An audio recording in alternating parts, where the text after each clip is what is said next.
Afternoon. It is Monday, August 18th at 2 o'clock, and I'm calling the regular meeting of the Resources and Infrastructure Committee to order. We have a quorum. All five committee members are here. Staff present is the General Manager, Matthew McElhaney, our confidential administrative assistant, Haley Dodson, our admin tech, Eric Johnson, our utilities manager, Jim Green, our program manager, Tristan Reaper, our water department supervisor, Cody Meeks, and we have two special guests here from Badger Meter. We have Sean Sears and Scott Barnes. And we have two members of the public and one director online. I do not have a chair report. Does anyone have any committee member communications? Is there anything that anyone has been doing that they think that the committee would be interested in? Mr. Webb. I'll give you an update. Tomorrow I go fishing with the feds, the state of California. And we're going down to Point Sal, which is below Point Bouchon. And it's been proposed as a marine protected area under the Marine Life Protection Act. We just finished a decadal review of MPAs in California. And one of the outcomes of that review was recommendation to turn the Point Sound into reserve. And so we're going tomorrow on the Fulmar, which is the great big catamaran that NOAA has. And we're going to do some sampling within that area and establish a baseline of data about what we encounter. And I don't know if it'll ever become a reserve or not, but we're going to fish it tomorrow and the next day. Thank you. Anybody have any questions for Mr. Webb? Catch and release. I forgot to mention, we also have two members of the public present. So moving on to our utilities manager's report. Great. Thank you, Jesse. Mr. Green. Fantastic. We'll start out with some of the burgeoning projects that are coming around. So Stewart Street tank replacement here. We have done public outreach. We've got some fantastic signs up, and we've had our pre-con or our pre-construction meeting with our construction management, and then internally us. We are at our 2 week from our community outreach starting tomorrow. So expect to see some activity out there as far as some contractor trucks maybe establishing the laydown or staging area for the project. I think perhaps you'll see some fencing erected later in the week. Actual takedown or starting to drain and removal of that tank will probably occur in the next week to 10 days. So kind of a soft start to that project, but that's coming around as well. Our San Simeon transmission line. So yeah, we finally got a seat at the table with Caltrans. We had a pre-construction kind of meeting with them. They have issued us an encroachment permit, so we can do some borings. We have a total of 6 borings or 8. So that says 6 It's geotech 6. borings and then 10 utility locate. 10 utilities. So we'll be bottling anywhere from 4 to 20 to perhaps 80 feet in some locations there. We're looking for a geotechnical and then utility locating drilling with that. So that meeting with Caltrans took place last week. We've got our encroachment permit just before that, and we're going to look to have our consultants out there and some contractors out there the week of, or the days of September 3rd to the 5th. So that's when we'll be on the Caltrans right away or an encroachment portion of Highway 1 leading up to state parks. There's about 6 or 8 boring holes we'll drill in Caltrans side and then 2 on the San Simeon State Park side. You said 80 feet deep? Some of them, yeah, 2 of them will be. Yeah, we'll actually had to pull a well driller's permit with the county environmental health. So are those going to be backfilled after? Yes. Yeah. Bentonite. So they're not there for receiving holes for the pool, right? No, they're just basically data gathering. Yeah, they'll be backfilled with native material, bentonite, and then slurry or plugged off at the top. Caltrans has their own spec for how you replace those, so we'll follow the spec suited on that. We'll get to Badger in a minute here, but we are finishing up our last about 150 meters out in the community that's installed. We look forward to listening to Badger here. So we'll have those meters and our iron water and Tyler all incorporated, hopefully by the end of this month. So we'll look forward to rolling out the next billing cycle. Hopefully we'll be fully ion water and Badger, so it'll be a lot more autonomy. Although we do have 82 meters again in the district that won't be picked up by our cellular read, and we can probably touch on that in a little bit later today. Astera, fantastic news from Astera. We have that flyover in May, and that formulated 32 points of interest. From there, we had some boots on the ground with staff and Astera. We nailed it down to 13 leaks actually confirmed in the district. 7 of those were customer side, and the 6 that were on the district side have already been repaired. So great work to Superintendent Meeks and the water team for getting out there. We averaged it, or we looked at the estimated loss, and this is our staff evaluating these gallons per minute losses. It looked at, we're gonna offset about 2 acre-feet a month by these repairs. Wow, That's that's significant. So yeah, so out of the $101,000 it took for this contract, we probably already regrouped about, I think the estimated water loss was at 107. As far as district cost on our $107,000. So right now, up to date, out of that $101,000 contract, we spent $45,500, and our annual return back is already $107,000. So we, yeah, fantastic. Additionally, we wouldn't have seen these things. These are subsurface leaks. They were, leaking or shooting straight down. Who knows how much property damage or how much water loss that would have gone on before we would have ever noticed them. So it was kind of a risk taking this chance with Astera, but it has obviously paid off in its first round. And so very thankful to Astera, and then our staff of being very diligent in seeking, repair or permanent repair of these within, I think, about a month of us knowing those things. A couple other updates. We have our rodeo grounds generator project. We're just waiting on the generator. We have full permitting. We have APCD permitting. We have county permitting. Our contractor Alpha is ready to go. We are just waiting on the generator.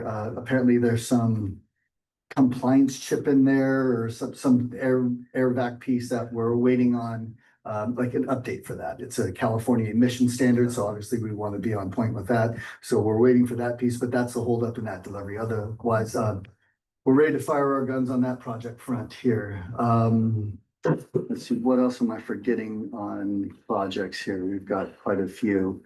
Our SR4 road, we've gotten some geo back, and we're working right now with Coast Union. The project has got a little more to it. 6 inches underneath the ground.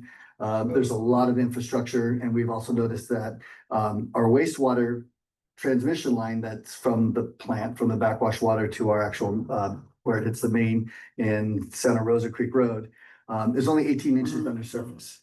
So that was not installed properly all those years ago.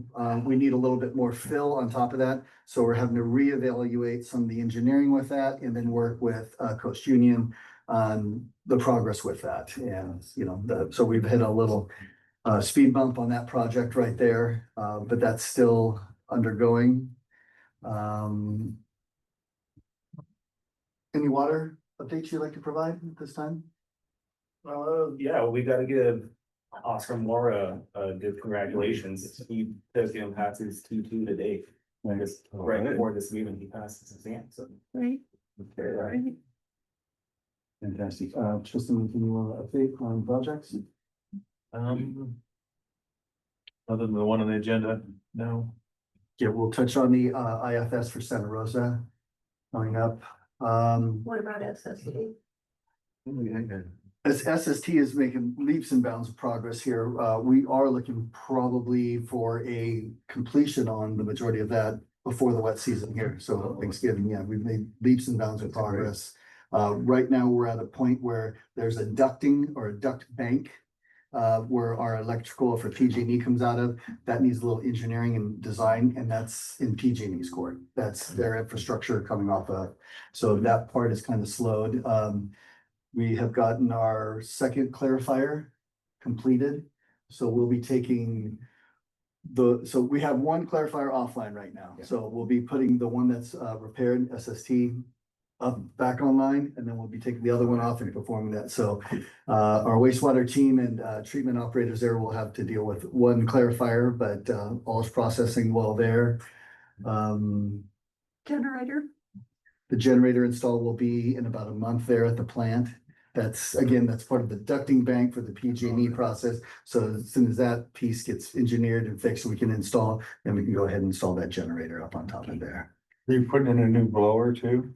Several, yeah. So we went away from we had a lead and lag, so these two huge blowers. We brought in more and more efficient blowers. So instead of providing air and, spending thousands of dollars a day on running this, we'll can considerably downsize those to just the specific air and volumes we need at those locations CSD. of the treatment train. Yeah.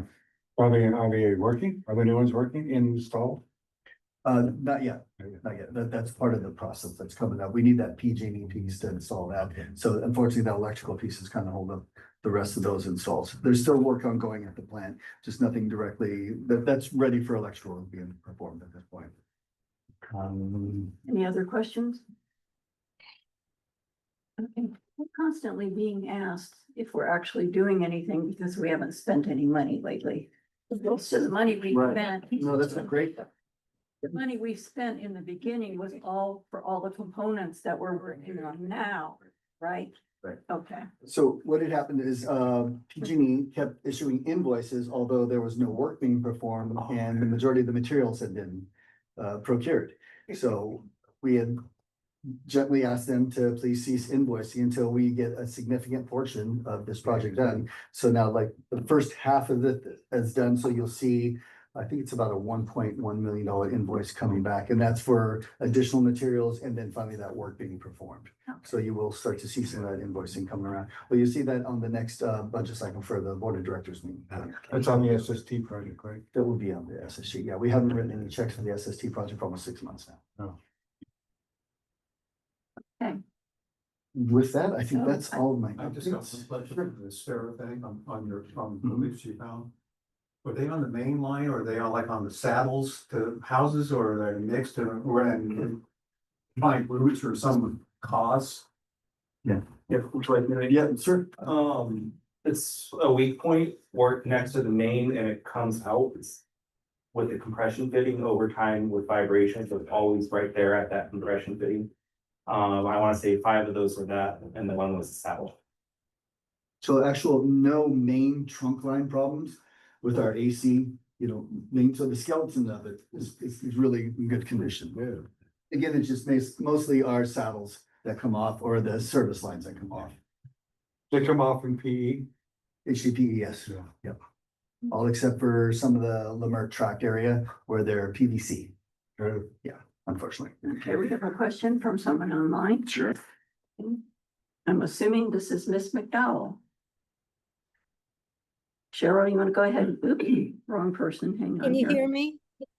Yes. Oh, God, Raider Randy. So, Jim, I got familiar with the app Ion Water. Are you familiar with it? Yeah. Ion Water, you just download it to your phone. Correct, yeah. It tells you how many, your usage for the day and if you have any leaks. And it's really a nice app. Are you familiar Yeah. with it, Jim? I'm extremely familiar with it. Yeah, my home water has the Ion Water portal. So yes. Yeah, Cool. yeah. So good job we need to solicit that. Thank That's what we're marketing today. Yes. Thank Very you. good. I'm done. Okay, thanks, Cheryl.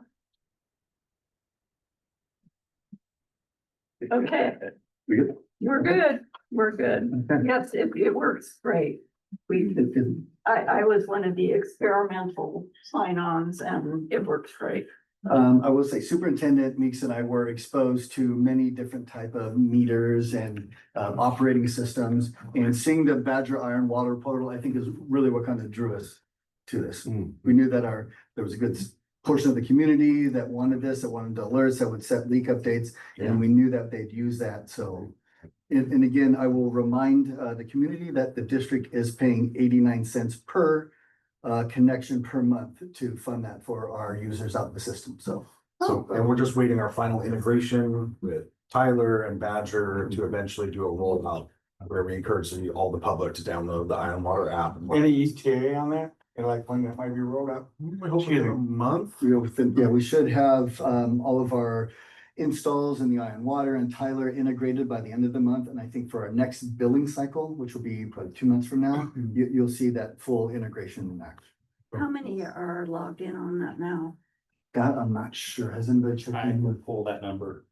It's I could pull it. can you? Yeah, we'll get you an exact number right now as of today. Okay, we've had a couple of people on social media who are trying to reconnect their Flume. And Flume has emailed them and asked them what type of Badger meter they have, and I'm surprised Flume is asking that because we have a Flume, we've never been asked what kind of Badger meter we have. They want to know what model it is. 25? I'm not sure. Most of the 5/8, yeah, most of the residential We have model 25. model 25, yeah. Okay. You have some 1-inch, don't you? We do. Yeah, so those are either 55 or 70. 31. Just 31? 31 users. Okay. Yes. That have logged into it? Okay, so. So someone named Patrick Fogarty, does he work for us? Has responded to them and told them it was 25. He might be on the Tyler side. Might be on the Tyler side. Okay, I was just wondering, somebody I never heard of responded. If it's 5/8, then it's gonna be model 25. Okay, This meter, you do have some E-series meters, that'll be different. okay. Okay, Fantastic. So We do have some information about Iron Water on the website. we do. it's been on there for a while. Yeah. Yeah. Okay, With that, if our representatives from Badger are ready, would you like to talk a little Iron Water since it's the hot topic? Do you have to allow us to share the screen? It's not letting us share our screen here. Oh, you went back to the attendee role. I'm gonna promote you again. Okay.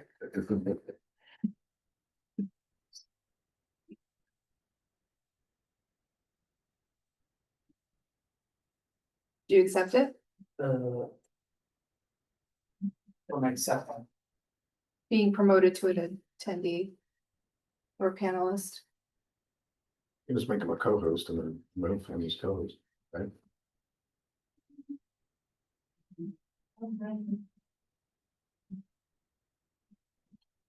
Right. Oh, you declined to be promoted, so I need you to accept that. It's not popping up. Oh, there. Then join as accounts. There you go. Now it's. Now you can do it.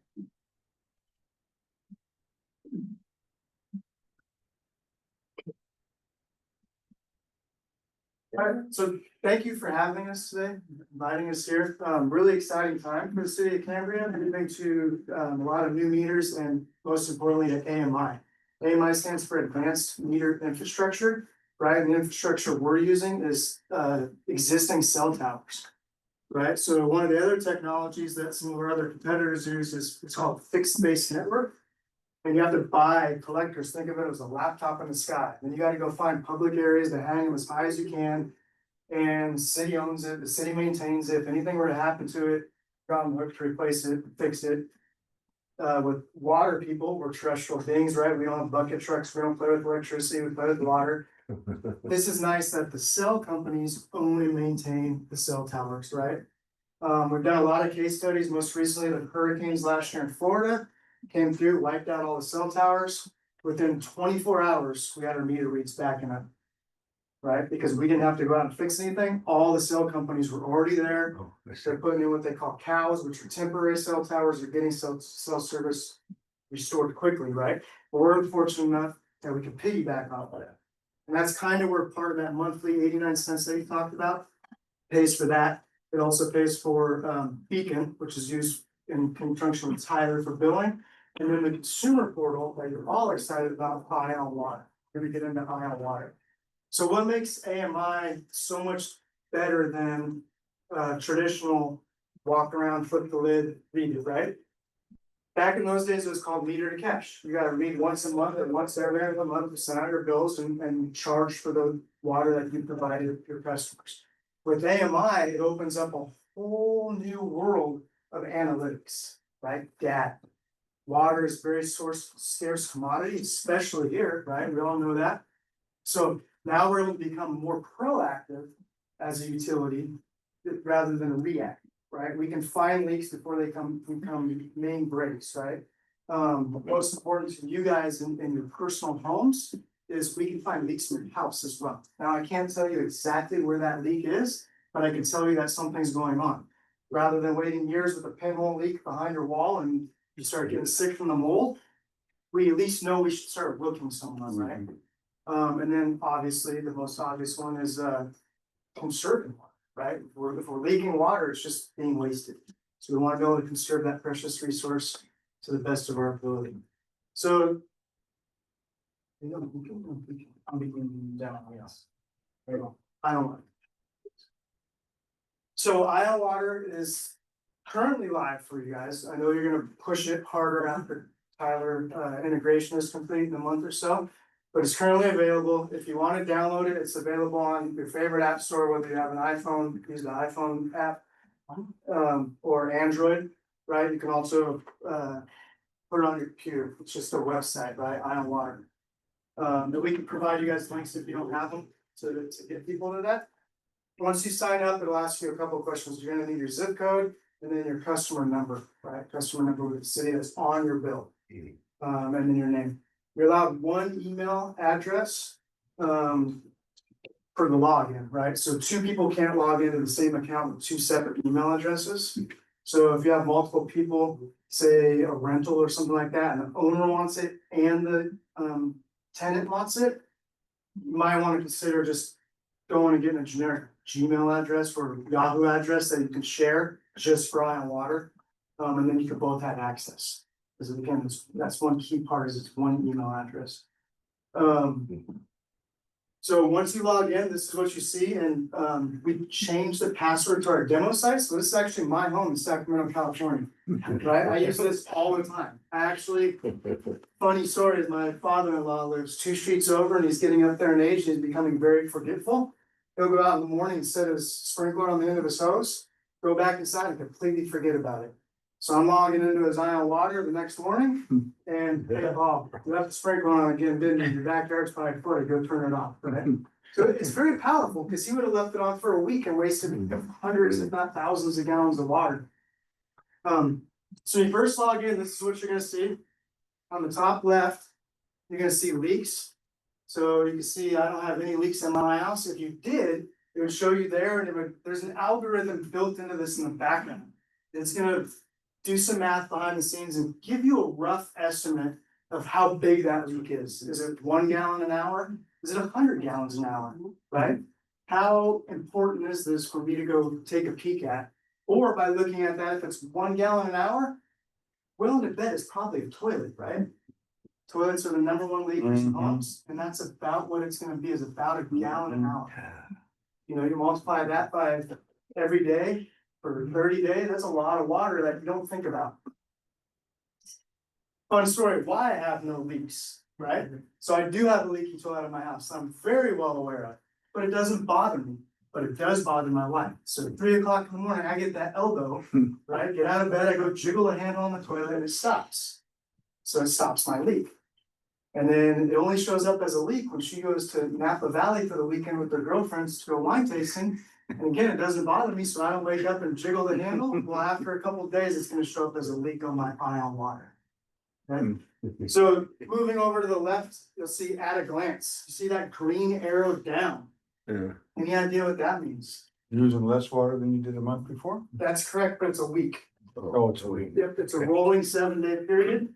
So I used 24% less water. So it's a way to keep an eye on yourself and put yourself in check as far as water conservation is going, Very good. right? So Sean, just to kind of underline that, that arrow down is for viewing, compare and contrast than the previous week, Previous week. not yes. year Correct. ago or a Correct. month It's ago. 1 the week, previous. seven, it's a rolling 7-day period.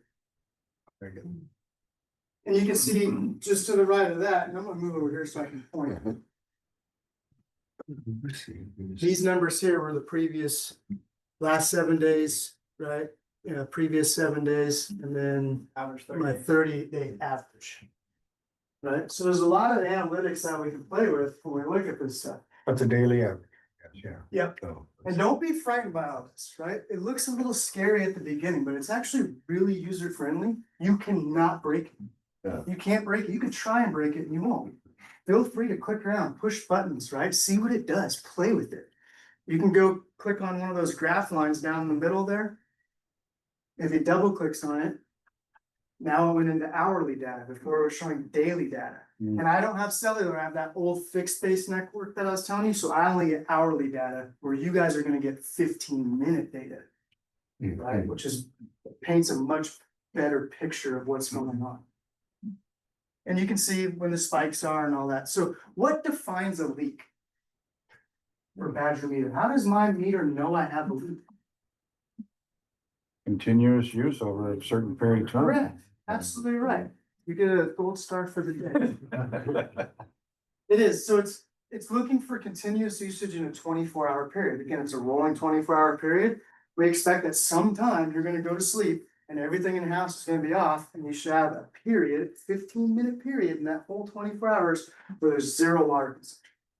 If it detects continuously use for that 24-hour period, now it does an algorithm to try to figure out what those averages and those peaks and those spikes and those dips and those valleys are to come up with how big your loop is. Right? And again, so you can play with the graph. Along the top, you'll see month, year, week, day. Yeah. So if Scott goes and picks a month, for example, it's gonna show me every month so far this year. Now I wanna say, okay, well, what was that big one? Oh, July. Guess what the biggest water usage month on average in the United States is? July. Why? Because it's hot. People are throwing hoses in the swimming pool. People are watering their gardens. And guess what? People are having 4th of July parties. They're having get-togethers. They're having barbecues. Extra toilet flushes, extra showers, graduation parties, right? So anyway, he clicked on July and look what it did. It brought up every day in July, That's pretty cool. right? You might not be able to see it on here, but you see those faint gray lines in the background? Oh, yeah. What are those? Good question. Peak hours. Those are weekends, Oh, okay. Gotcha. right? interesting. So just from a glance, not to go, oh man, what was the 4th? Oh, it was, you're looking at a calendar, I can tell right now is that it's Sunday. I can't see that. 4th of Friday. Yeah. Okay, Friday. So you can see your increased consumption based on your weekend presence. Correct. Yeah. Correct. Or. Correct. And not to jump ahead, John, but you can also control or make your own alerts. Yes. Gallons in usage and duration. So- all those. We'll get to that in just a second. Sorry, I didn't mean to. John, that's perfect. I just wanted to point out one more thing on the graph. There's another one just to the right of it. It was a comparison graph, so I can compare the previous whatever I'm in. If I'm in day, it's gonna compare yesterday to today. If I'm in week, it's last week to this week, month, and so on, right? Okay. So I can try to see trends and what's going on. Right? Pretty cool stuff. And And if he scrolls down just a little bit, I can export that data to an Excel spreadsheet. If I'm an Excel guy, if I'm an accountant, if I like numbers, I can dump all that into an Excel spreadsheet and I can have a lot of fun with it, right? Go ahead and close that, Scott. And then if on the top left there, you see print download. If you wanted to share it with someone, you can download that graph in a PDF form and send it to someone. So say there's somebody that might not quite understand this and they want to send it to their, say you're a retired person, you don't get the graph, you want to send it to your computer expert son that lives in North Carolina. Grab that, send it. Or if you'd happen to have a leak where you're large enough to cause an insurance claim, you could actually capture this, send it to your insurance company to validate gallon is loss. Absolutely. So let's talk about setting up leaks. When you first sign into Ion Water, there's no leak alert set up. You will not get notified at all. It'll be, you have to get on here and look at it. But if you want to get notified, there's 2 ways I can be notified. Text message on your phone or email. Right, so underneath that leak alert, it says set leak alert. Scott just clicked on it. We're gonna take the one on the right that's in gray. And click the arrow. And then that's where it's gonna ask you, how many gallons an hour am I gonna tolerate? What do I wanna be notified of? Do not pick the 110,000. I don't think so. Do- You can put in whatever number, yeah, you'll never get a notification if you pick a million gallons. Interesting. From my experience, can I advocate for a number for the community? Sure. Anything above 3.5 gallons per minute is probably a really good indicator that there's a leak. And that's what I was Yeah. gonna say as well. Sorry. Usually when you get like 1.5, it's gonna be a toilet. And you're probably gonna get leak alerts all the time, right? And it's gonna get annoying and then you're gonna stop working. Right? We wanna be notified when it's something of importance, so we don't ignore it. So 3.5 gallons is a good one. I wouldn't go much over 5 in the standard home unless you have a big house and a big yard, and then you might wanna put it up towards 10. But again, play with it. Getting too many leak alerts and you can't find the leak and you're not really worried about it. Back it off a little bit, but you have to fill this part out. Now, if he wants an email, he selects email, puts his email address, hits add. If he wants a text message, goes down to text message, put your phone number in. We'll send you the text message. You could do both. Okay, and then the last one is down the bottom. Do I want to get that notification every day that that leak persists? Yeah. Or is that, Please, yeah. or is that too many notifications? You already told me once, stop texting me, right? Oh. Now let's bump it out to 3 days, just to remind me, because I haven't done anything. Right? So you have that power to kind of play with it. And again, you can always come back in here and change it, but you have to start somewhere or you won't get in. And he's gonna do that. It's gonna say, is this everything you asked for? Yes, and don't save it because you're gonna mess with my account. You'll hit save and it'll save for you. Any questions? Cool. It's pretty cool stuff. And those settings will remain in place until you change them. Correct, Okay. correct. And we'll get into this offline, but just to let the public know. If you ever wanted to push a notification to the customers with ion water, you have the ability to do that, and it would send them a notification. It used to be they had to log in and it would be a banner, but we just changed that to where it's actually now a push notification if they allow it on their phone. And that push notification will either go to an email or a text, whatever they designate. It will go to your phone, like on your app, Okay. say you got pizza coming, say your pizza's out for delivery, same thing, it'll say, hey, the city of Cambria has something to tell you, and you click on it and it'll tell you whatever you typed in there. Very, So I did not know that. we don't ever wanna. You guys could monitor that. Oil water notice, Oh, oil water, right? Bang, it pushes it out to everybody that's on oil water. right. That's the last one mention those words. Yeah, we never, yeah. Anyways. Very cool. Yeah, it's very, very user friendly. Mhm. Feel free to play with, like I said, you cannot break it. If you have any questions, feel free to reach out. We're happy to help. Want me to play the video? Yeah, you want to play the video? We got a short little video we can play as well. So this is our Beacon Help page for Ion Water. So right here is a video that'd be good to add to your like city website. So I think we do have this page on our webpage as well. Oh,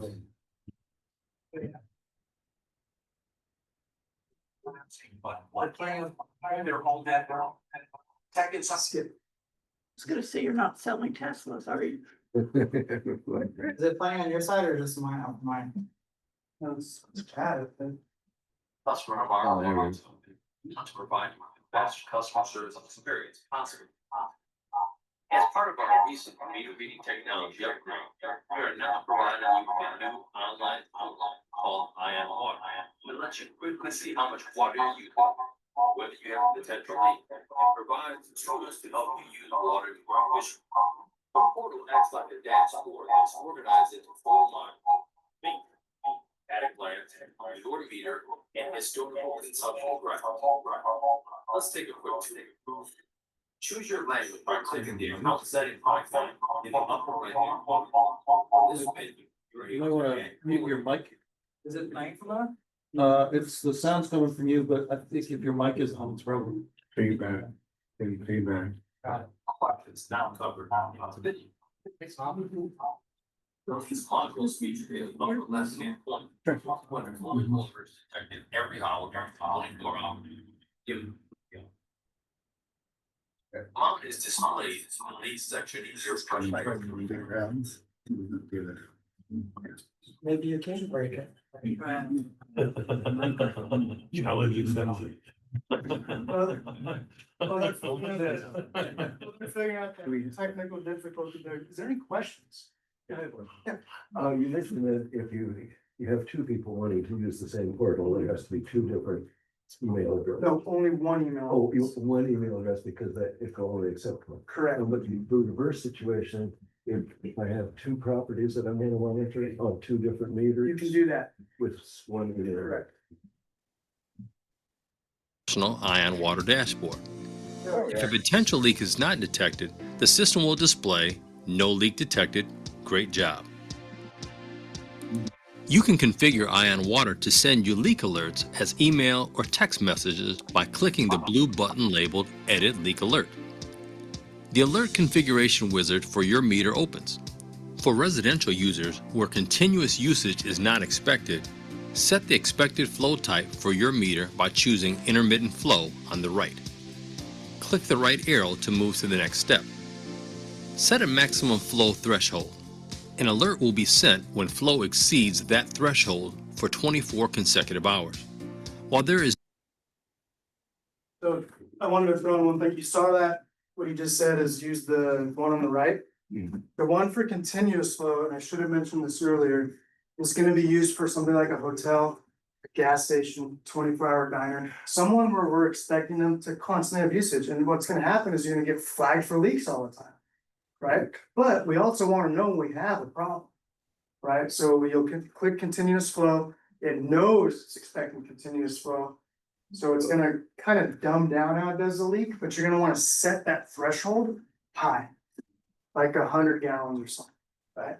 If it was like a little small motel, if it's a huge, you don't have any here, but if it was a huge hospital or something like that, I might put it at 1,500 gallons. Okay, but that's the difference between intermittent flow and continuous flow. I just want to point that out. no one-size-fits-all answer to that question, we recommend setting a low threshold, no more than 1 to 5 gallons per hour. This will help you spot most common sources of household leaks, including dripping faucets, leaky toilets, and broken sprinkler pipes. Click the right arrow to move to the next step.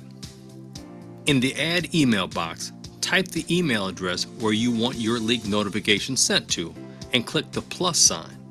Repeat this step for all email addresses you want an alert sent to. To get alerts delivered as text messages on your mobile phone, enter the phone number as an email address in the format supported by your cellular provider.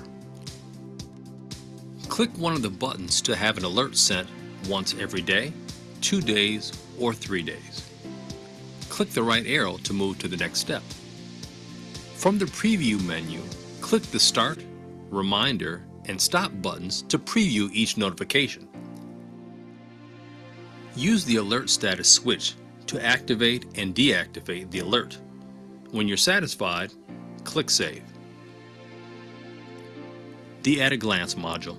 From this section of your Ion Water dashboard, you can quickly see whether you are using more or less water than you used the previous 7 days. The leftmost portion of the At a Glance section shows you the percentile increase or decrease of usage over the prior week.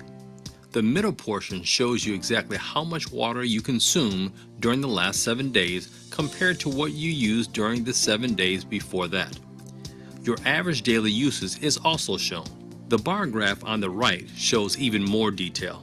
Hover your cursor over the bars to see how much water you used on a given day and compare it to the same day of the previous week. The horizontal green line shows your 30-day average use. In the Your Meter module, you'll see how often your meter is read, the last time it was read, the current reading, and when the next reading is scheduled. The Historical Consumption Graph module on your Ion Water dashboard lets you see your water usage for a period of time. The buttons located along the top of the consumption graph allow you to change the time frame to minutes, hours, days, weeks, months, or years. To change the time frame, click the desired interval button. Use the arrows to step back or forward, or click Today to jump to the current day. Click the calendar icon to select a month, year, and date to jump to a specific day. Click the Compare icon to view previous usage based on the current selected time frame as described in the chart. Ion Water also allows you to add temperature and precipitation overlays to your consumption graphs for additional analysis. If you would like to print or download the currently displayed graph, click the Print Download button. To export your historical consumption in CSV format, click the Export Data button. Select the start date and end date. Select the desired read interval to export, and lastly, select the desired unit of measure. When satisfied, click Start Data Export. When the export is complete, download the results file by clicking the Click to Download link. Your data can be viewed using a spreadsheet program such as Microsoft Excel or Google Sheets. Well, let's get you signed up. From the Sign Up webpage, enter your service or billing area zip or postal code in the appropriate field. Next, enter your account number found on your water bill in the field labeled Account Number. Click Next. In the first field, enter your name. In the second field, enter your email address. Confirm your email by retyping it in the third field. Lastly, create and confirm a password. Your password must be a minimum of 8 characters and no longer than 16 characters. Click the checkbox to accept the terms and conditions of the Ion Water portal. You will get a confirmation email from Badger Meter Incorporated. Verify your email address by clicking the link found in the confirmation email. You're all set and ready to explore your personal water usage. We hope you enjoy the Ion Water portal. Check out this screenshot of my credit score.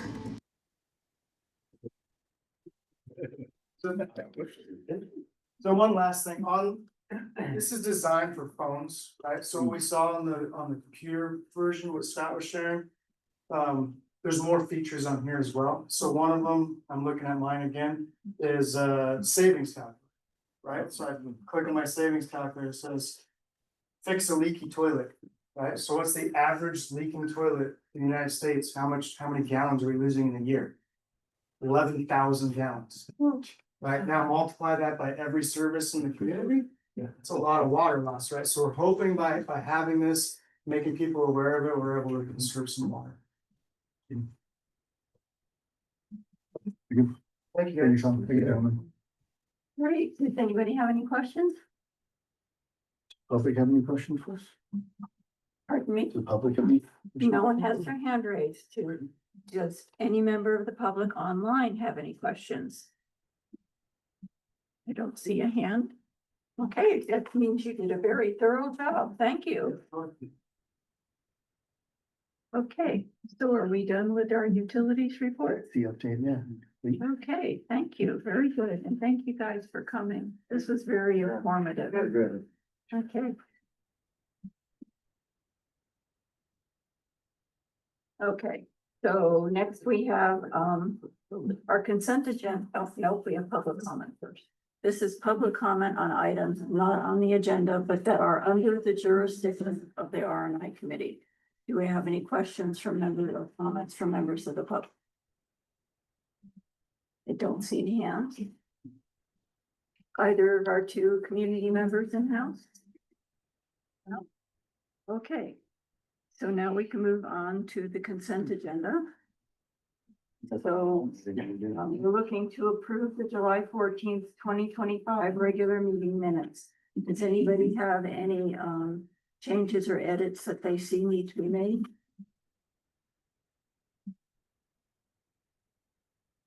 No? Okay, then I need to have someone make a motion to approve the minutes as written. I'll make the motion. Okay. Second? No second. Okay, I'm gonna do a roll call.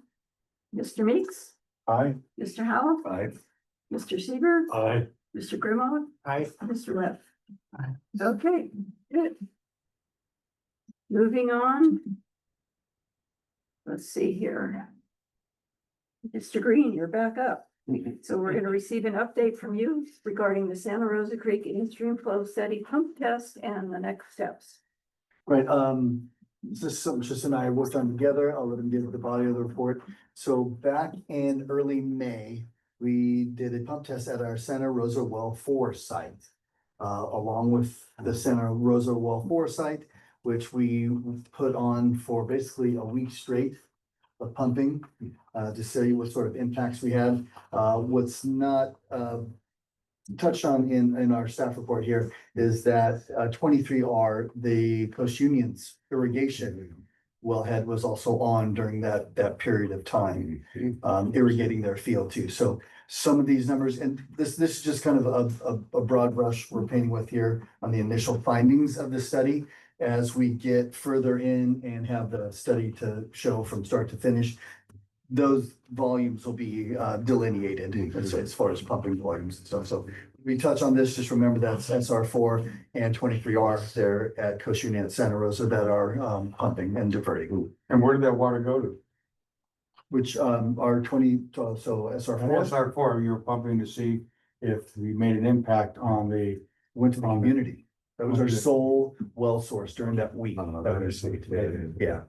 We actually turned the VFD down, so that way we would pump at a rate that wouldn't overflow our tanks or pump more than we need to for the community consumption wise. So yeah, we kind of slowed it down, so we see true pumping effects of a week-long pumping status. So our consumption based on pumping rates, which is close to about 400 gallons a minute, we don't run for 24/7. Yeah, I know. Right, for weeks or week at a time. Yeah. So this was kind of a study in what would happen, but it's not representative of our actual operation. Yeah, you're trying to get down to impact. So We are trying to extract impacts from this, so this isn't our normal operational diversion.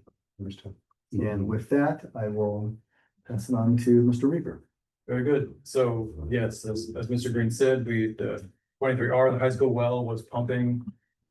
During this test, we kind of had to examine. Once we discovered that we didn't have as much say in how they were going to operate as we would have liked, we just let them run the entire time, just as it was just going to be considered due to background. If it was running the entire time or the vast majority of the time during a test, we could kind of eliminate it as a source, because when we did the initial test and looked at the creek, level of the creek, and then looked at the level of the creek while we were pumping, as long as 23R was more or less constant during that time, we kind of filtered out as background. Data is quick. Right. What was happening, 24R was having an impact during the creek.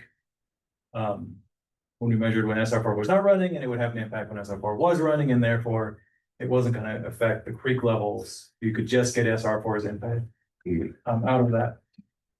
So we did discover that there was a time lagged impact to it, which we weren't sure whether to expect that or not, but it does show that the surface water and groundwater are fairly well linked, which, given the fact that SR4 is less than 150 feet away from the stream bed, doesn't come as a huge surprise to me, especially considering that we know the alluvium is relatively large and porous, and so that it would make sense that the water would move from the creek into the aquifer and into the well, when the well is running and drawing that kind of depressions. We see similar effects at Centennial as well. Absolutely, yeah. So it's not just. So then at the Main Street monitoring point, they were monitoring just upstream of the Main Street Bridge. There was a good riffle there where they could get an accurate measurement of how many cubic feet per second were flowing through the creek. It was, I forget exactly, like in the 8 to 10 range at that time, which was the ideal level. You don't want it to be too high that going into the creek is dangerous, or estimating the water flow is difficult because you want to get as precise a measurement as possible. You also don't want it to be too low for the same reasons. Estimating is hard. So there was that sweet spot that we ran into about mid-May. Where if you had less flow and you were to draw it down, you wouldn't see what actual impact, because that would recess into the aquifer rather than Right. just reduction of flow in the channel that's measurable.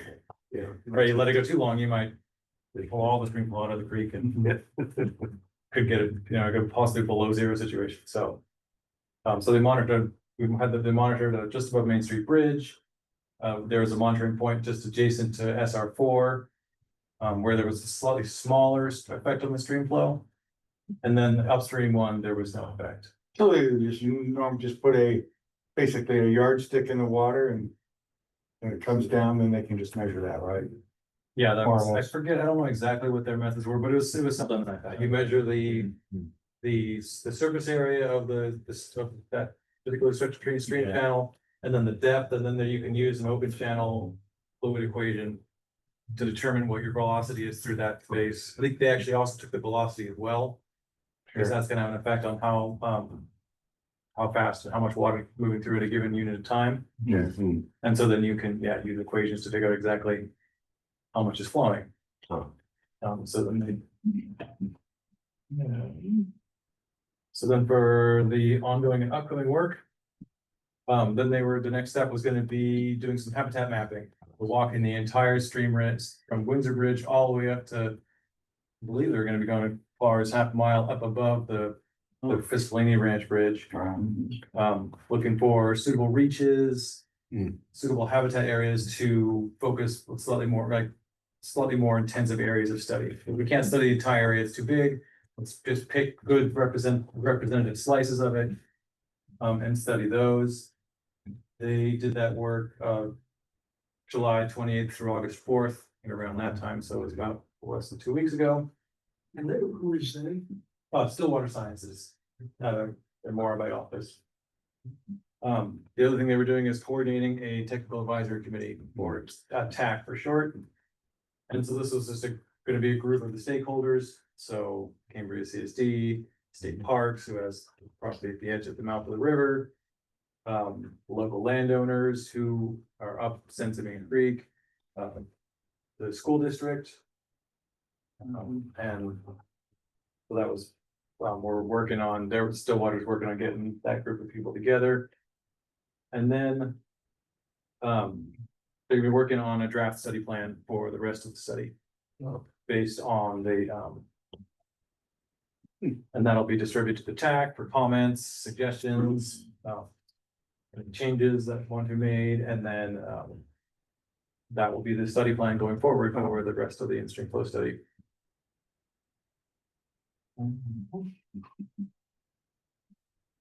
So ideally, the first portion of this May through July has just been data gathering, measuring. And with that, they'll elaborate on to, some sort of conclusion and then study plan. We'll elaborate on here. So yeah, the first 90 days of this was just kind of data gathering and measuring. So that's really all we've come as far as right here. We don't have much more to report on or any other statistics, but that's just our latest update on the in-stream flow study there at Santa Rosa Creek. Any questions? No. Anybody online? I don't see any hands up. Okay. So I guess we're on to future agenda items. Future agenda items. Now, you're not gonna be here for the September meeting? Not now? for the September. Before we move on, I got a question. Did you guys go out to New Calinga and did you guys witness the ZLD? We did, yeah. So we visited the Pleasant Valley Water District where this was a pistachio farm. That was, I think it was about 3,000 acres. Yeah. Pretty close to it. Yeah, they overdrafted 80,000 acre feet there. So they have, the water's highly salinized. So they do have a desal plan in there. Again, the Achilles heel to desal is the reject. So that's where Trevi Water Systems and Global Water Innovations came out and installed this ZLD, very similar to what we have. It's a smaller scale. It's a 20-foot trailer instead of like our pilot, which would be a 40-foot. Our 40-foot trailer would do 45 gallons a minute. This does 25. But they had State Water Resources Control Board out there, Division of Drinking Water, some other water agencies. And it was very efficient, very quiet, and they kind of took us and walked us through the procedure of the ZLD that's going on out there.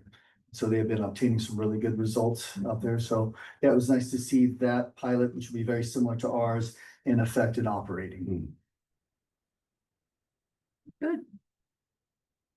Any questions about that online? I don't see any hands up. Okay, so, do we have future agenda items? True topics. Are we gonna have a meeting in September? Do you have things to still bring forward to us without being here? What we'll really have is project updates. There's nothing really.